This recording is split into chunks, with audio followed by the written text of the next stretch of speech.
السلام عليكم ورحمة الله وبركاته. أهلا بكم في قناة عربي، أنا لخدمة المواطن العربي وكل ما يخص ويهم المواطن العربي.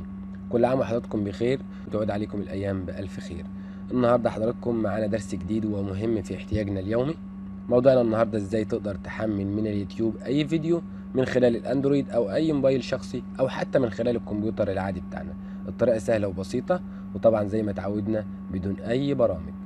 أول حاجة بعملها ان احنا حضراتكم بندخل على المتصفح العادي بتاعنا، جوجل كرومر، المتصفح بتاع سامسونج، اي متصفح. طبعا ما بدخلش من خلال البرنامج، لا بدخل من خلال المتصفح. بفتح المتصفح طبعا وبدخل من خلاله على اليوتيوب.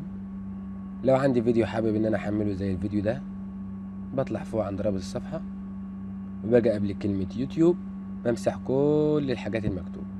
بعد كده حضراتكم بكتب 3w.ss بس كده.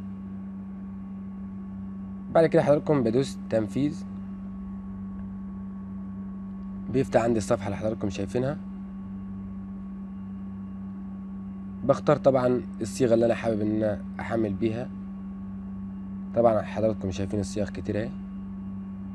كل ما عليا ان انا بختار الصيغة اللي انا حابب ان انا احمل بيها، وليكن مثلا اختار انا MP4 بس كده. حضراتكم ابتدى التحميل، وبكده حضراتكم قدرنا نحمل من اليوتيوب سواء عن طريق الموبايل او حتى من خلال الكمبيوتر العادي. والطريقة سهلة ومتجربة زي ما شفتوا، وما فيهاش اي هاكر خالص للناس اللي بتقلق. لو عجبك الفيديو اعمل لايك واشترك في القناة ليصلك كل جديد، واكيد تعليقك هيساعدني كتير. وكل عام وانتم بخير ودمتم في امان الله.